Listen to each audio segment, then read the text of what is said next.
Our speaker today is camper number 9528, Jon Appleyard from Woolwich, Maine, which sits on the beautiful Kennebec River about 15 miles from Bowdoin College. If you ask Jon what he's up to these days, he'll tell you that he comes from a small homestead in Maine where he and his wife Ruth tend to vegetable and flower gardens, care for 7 chickens, a rooster named Arnie, and a wonderful dog named Seela. On this Parents' Weekend at Dudley, it's fitting that Jon should be our speaker. His dad, camper number 5447, the Reverend Robert Appleyard, began delivering his own Sunday chapel talks in this very spot 75 years ago as a leader and staff member. Jon and his brothers, camper number 9447, Bob, and camper number 10225, Dan, all attended Dudley in the 60s, and like their dad, they all went on to become Episcopal ministers. Jon graduated from Williams College in 1972 and General Theological Seminary in New York in 1976. He has served in parishes, schools, and colleges throughout his career. I had the pleasure of working alongside him for 3 years when Jon and Ruth were on the staff here in the late 1990s. 5 of Ruth and Jon's children were also on that staff during that time. And we are lucky to have his 2 grandsons, Eli Herzog and Gabe Manguel, in our plebe division this summer. One of Jon's favorite memories was volunteering to work with his Dudley buddies, Wags and Shelley McKinley, who's here today with us, to build the lean-tos out at Cutler and Stacy Point. The way Jon remembers it, he was given a special assignment. It was his job to find the right rocks from the brook to serve as the foundation stones to hold up the lean-tos at St. Juan. Wading into the water under the falls, Jon sorted through rock after rock after rock until he found just the right stone pillow to support the heavy logs. And the same sort of stone that you heard about in Jacob's scripture lesson today. Little did Jon know that his good pals Wags and Shelley came up with this special assignment for him because he kept mishitting and bending all of the spikes. It worked out and it kept him out of trouble. Jon and Ruth treasure their Dudley family and are always happy to be here today in the final day of this 133rd summer. Please join me in a warm Dudley welcome for our speaker and friend, camper number 9528, Jon Appleyard.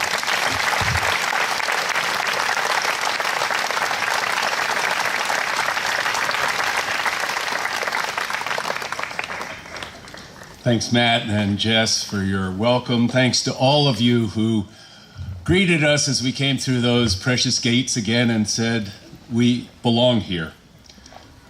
As Matt said, the Appleyards, the Manguel, the Herzog families have been touched by this place, and I think challenged by this place to be more than we might have been if we'd never come here. But today I want to talk about that first night at camp when you first arrived. Finding your own bunk, maybe 3.5 weeks ago, or perhaps 3.5 years ago, or maybe 3.5 decades ago.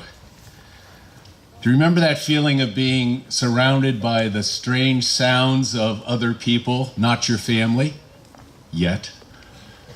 Of the feeling of being in a place where the smells were different. I can't actually remember my first night. I was in Burr Lodge at the end of Cub Alley. But even as I talk about that first night, my heart begins to beat a little quicker. And my breath shortens a little bit. I feel energy in my body. Because even though my mind can't remember exactly that night, even though that memory eludes my mind, my body does remember.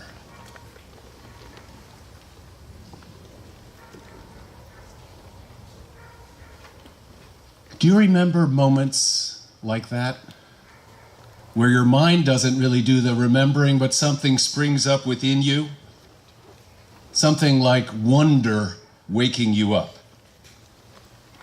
And that's what I want to talk to you about today. On the last day of this camp season, can you remember wonder waking you up? For me, one of the memories is during rest hour, that same Cub season. Rest hour. Who came up with rest hour? What a bore, I thought those first days. I lay there on my bunk looking up at the rafters, that green paint, and I noticed a cobweb. I looked at it for a while and I was amazed that it seemed to be moving. But because I had nothing else to do, I just kept looking and it really wasn't moving. I realized what was moving was the sunlight reflecting off of Champlain, bouncing up and hitting the roof of the cabin, made it look like that web was fluttering in the air. And it didn't flow like a cobweb would flow. It sort of jumped, sparkling in the sun. Me, the web, water, light. Constant motion. Never the same. And then you know the ending of this, right? The horn goes off and it's afternoon activities and I forgot all about it. But 57 years later, as I'm thinking of coming to speak to you, when I can't remember the name of my leader that year, a marvelous sense of curiosity returns to me. The surprise, the attention to that very moment. Wonder was born in me in that rest hour. And that sense of observation and wonder and surprise shapes my days every day. Now, there was another season a few years later. We were up at Stacy Brook. I can't remember if it was Site 1 or Site 2. The lean-tos weren't as nice as the ones that Wags and Shelley helped us build. But we didn't care. We had a ball. And I said to a couple other campers, I said, you know why Stacy Brook is called Stacy Brook? It's because there are brook trout in Stacy. And that's how it got its name, Stacy Brook, and they just forgot to say trout.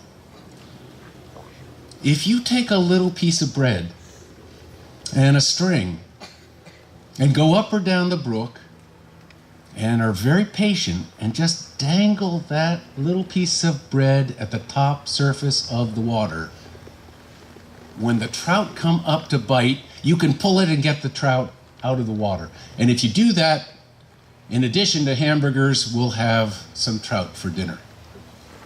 Well, the 5 campers went off. In a while, 4 of them came back. They're throwing sticks and stones in the brook like Dudley campers have done for decades. I start the fire, getting ready for dinner, cutting up potatoes and onions to go with the hamburgers, and here comes one of the campers, the one who hadn't returned with the others. He is grinning from ear to ear, and holding in front of him, I still can't believe this, a string of 4 trout. They're tiny, but they are trout. Me, that camper's smile, a brook named Stacy, not 1, but 4 trout for dinner. I was filled with wonder. I still don't know where he got those trout.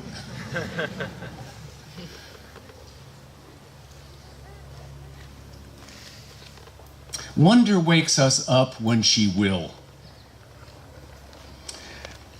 Usually without warning, and often when we're not looking for anything special. In moments that we don't even remember, details disappear. Our focus softens, and suddenly we see something we notice. And we might not even know it at the time, but that vision, that surprise, that curiosity comes back to us again and again in our lives. And each time it comes back, it's as if we were back there in that moment again, right then, right there, as if it's always there, and we just have to wake up to it. Last night at Hymn Sing, we sang what I hoped we'd sing, but I wasn't sure until James played it out. We are climbing Jacob's ladder. I'd already chosen the scripture for today, and I was thinking that the story behind that hymn is one I wanted to share with you, because Jacob is a trickster. The ladder named after Jacob is named after a guy who lied to his father, stole from his brother, and leaves his family scared to death. He heads out into the wilderness, not for some great adventure, but to save his life. And in that place, out in the wilderness, the only place he has to lay his head is on a stone, the best pillow he can find. If I told you the whole story, I think you'd agree with me that Jacob deserved to be scared. He knew nothing about the other fellow first. He was as self-centered as any of us can be. But that night, sleeping under the dome, the same dome that we look up to and appreciate, that sparkles over our heads, sleeping with only that stone as his pillow, Jacob dreams.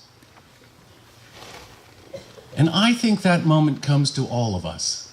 Times when something which seems so comforting like our pillow no longer gives us comfort.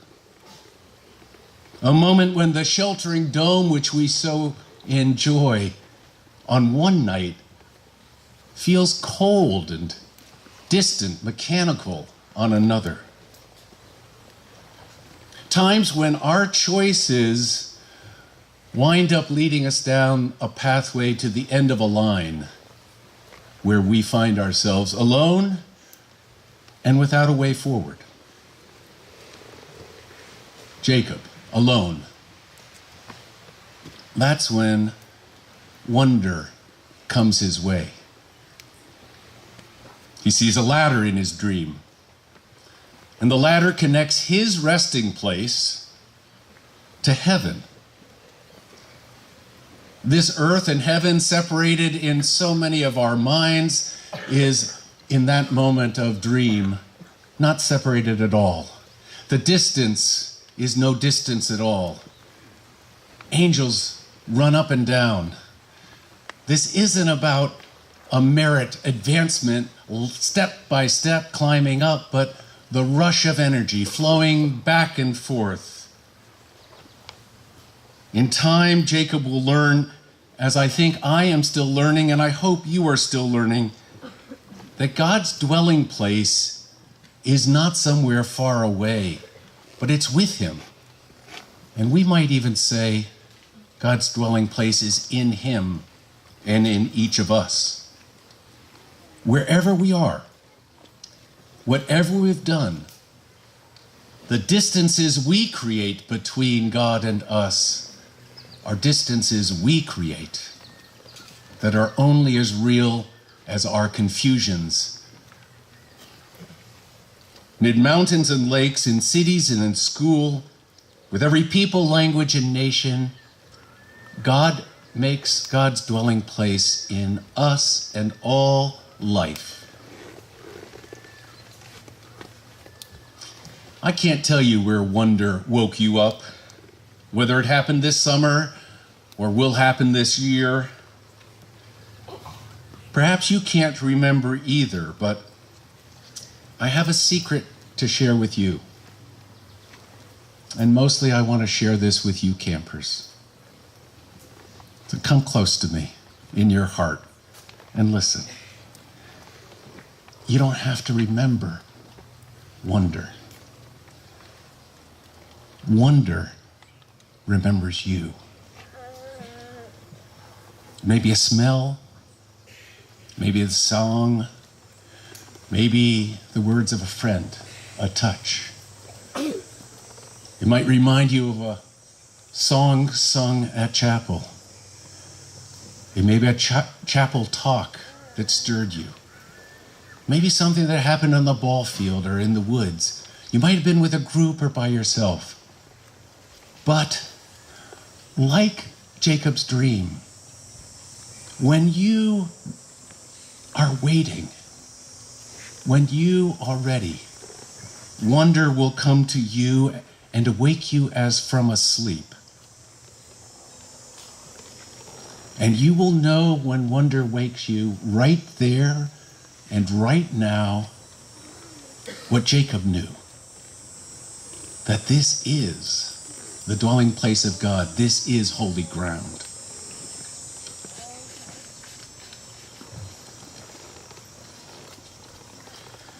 Parents, I envy your rides home with the boys. You'll hear a lot. I urge you to be interested in all their activities and also to be quietly curious about who they are now. To see if you can pause and listen for how wonder has shaped them anew. To the leaders and staff who have worked so hard, you came here to make a difference with your lives. You have done it. With your effort and together as a team, with wise support, your lives mattered, and they continue to matter. We cannot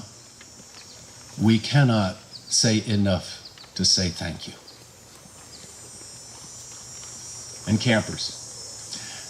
And campers of all ages, including those campers who never went to camp. Wonder and surprise are not possessed by any one group, class, religion, program. Wherever you find wonder, be grateful. And by being grateful, you will bless all who come in contact with you. Wonder of wonders.